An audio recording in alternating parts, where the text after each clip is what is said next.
In today's video, I'm going to give you my top tips and tricks that I've learned in the past couple of weeks of owning the Model Y. Coming up.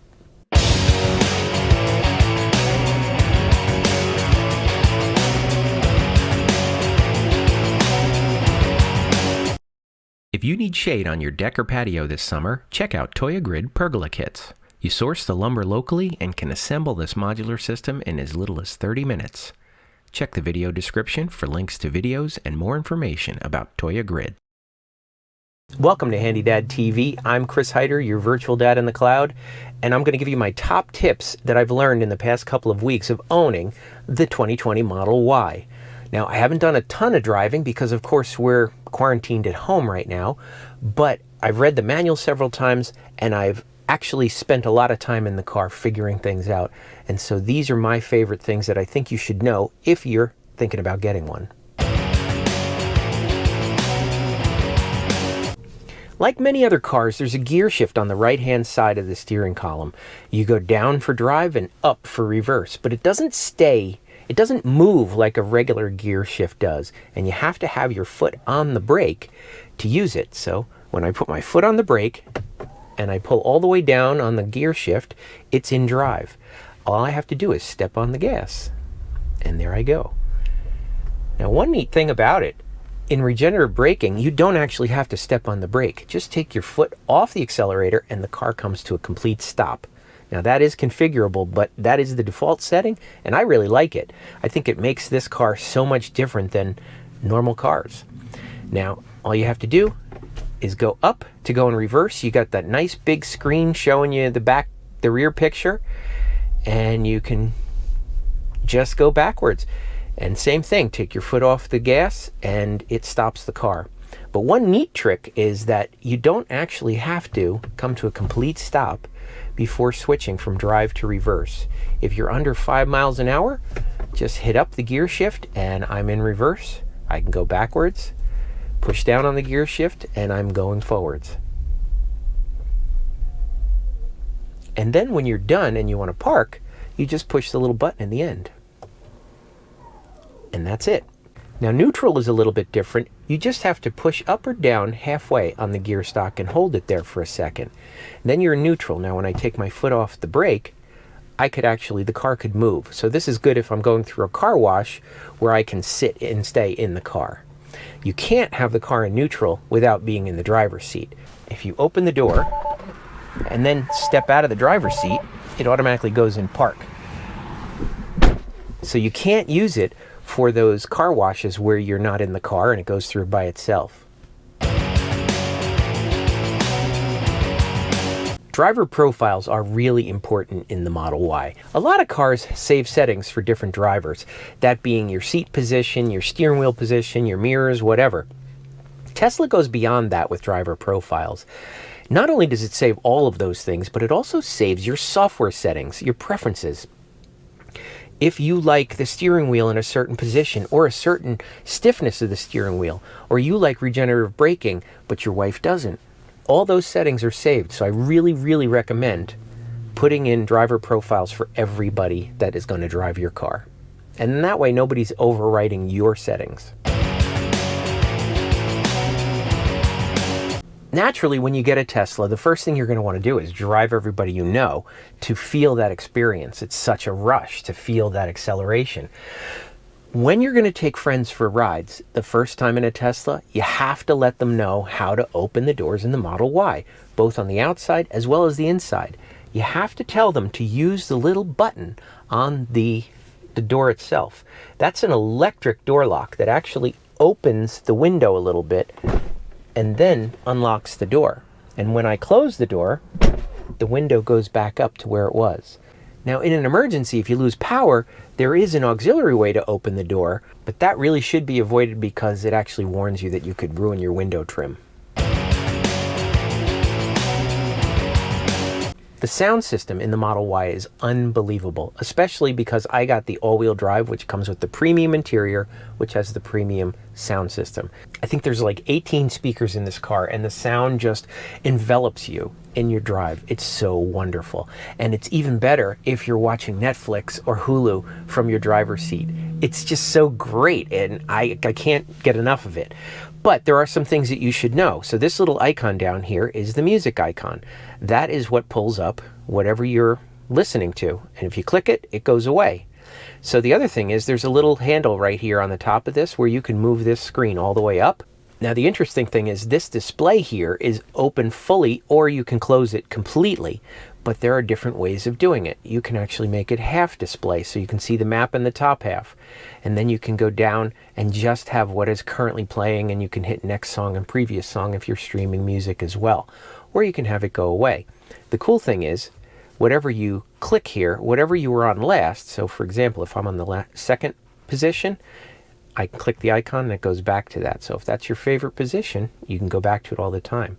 The other thing is you could just swipe on this little icon here instead of having to put your hand way over there.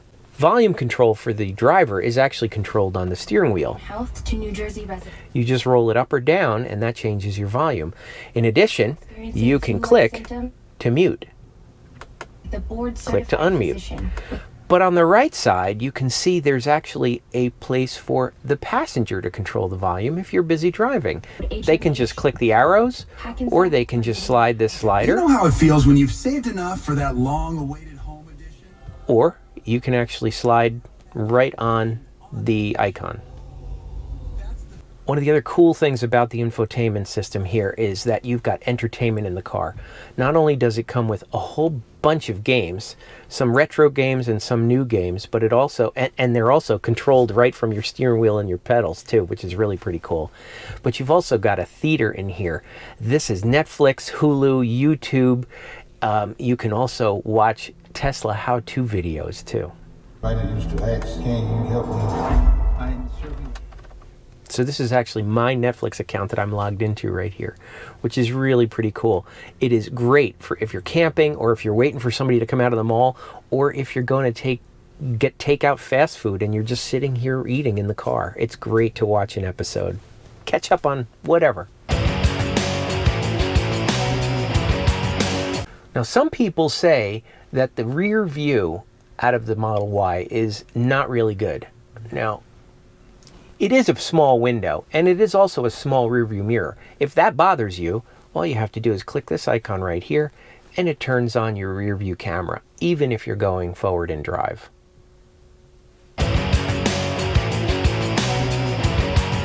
Now let's talk about climate control. Right here on the bottom, you have the seat heaters are really convenient to get to for both the driver and the passenger. And there are 3 different settings, but you also have this fan icon and the temperature here, and you can see the temperature is grayed out currently. All I have to do is click the fan icon and I get right into this setting here that it automatically goes into auto mode.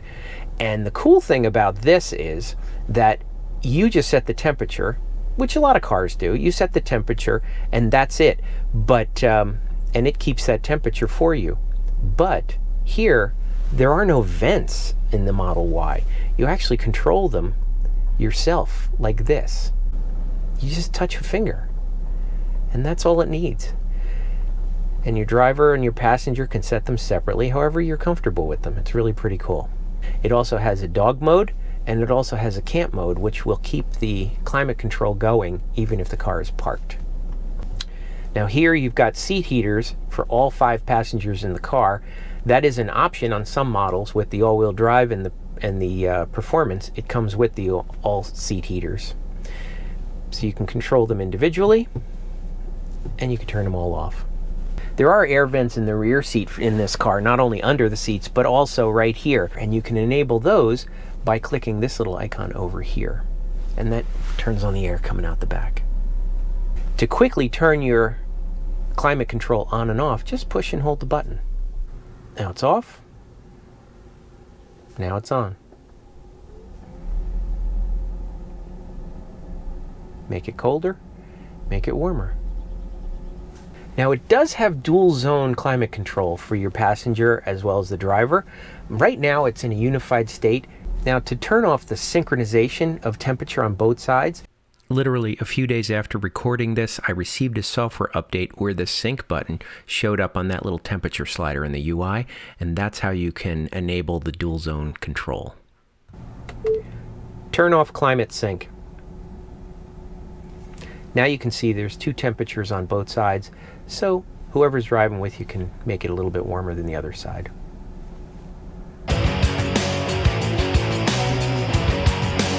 Now the first time you open your hatchback in your garage, make sure you have something soft. I have here a washcloth and a piece of carpet padding, and you want to put that over the tail, again, first time you open it, because it goes up high and hard. Now, you only have to do this the first time because you can push and hold this button for about 5 seconds. When you hear the chime, it memorized the location, and then it won't go any higher than that next time.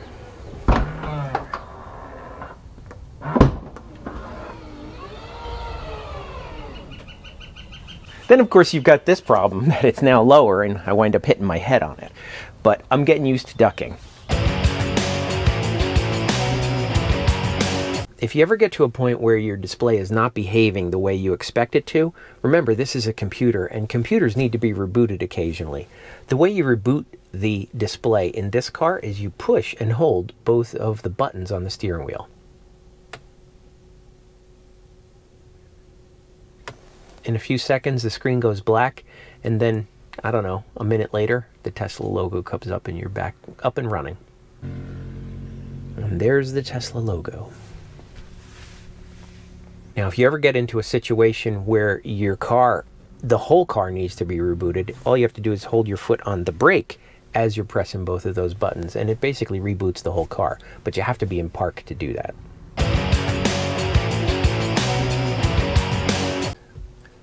The first time you go into navigation, you can go in and you can search for various different places, but you can also set your home location.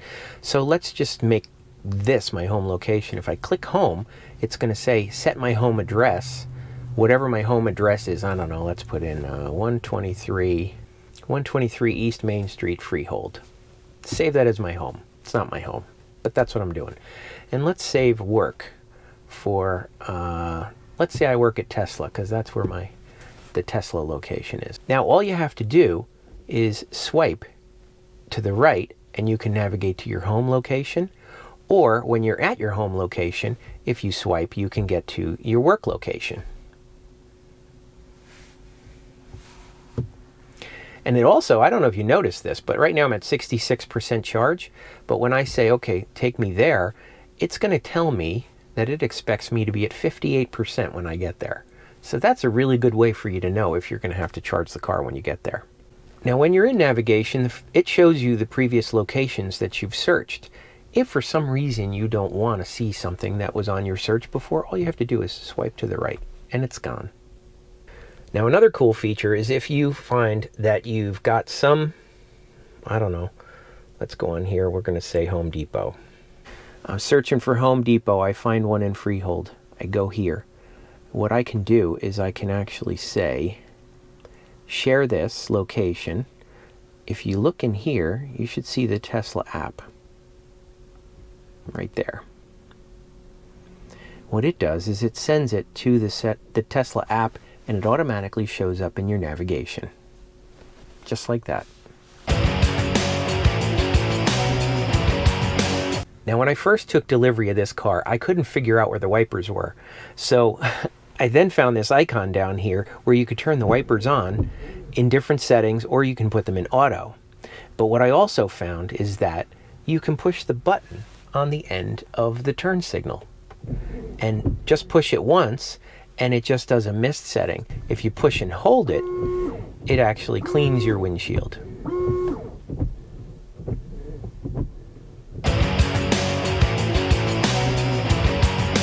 Now there's another cool little feature here called the Toy Box, which not only gives you information about your car, but above it, it has some interesting things. One of them that I really like is called Romance Mode. And that puts on not only the video, but also the sound of a roaring fire. And not only that, but it turns on the seat warmers, and it also turns on the heat. So I'm getting a nice warm breeze coming through the front. Now, this is great if you, on a cold night, and you want to get a little cozy with your girlfriend in the car. But if it's a little bit too warm and you don't want the heat, the way to get around that is to actually go to the Tesla app and turn off climate control here. And turn off your seat heaters. And you can still enjoy the roaring fire and the sound and get cozy, but not overheat the car. Welcome home. Be sure to subscribe and watch our new series, The Living Flip. Ooh.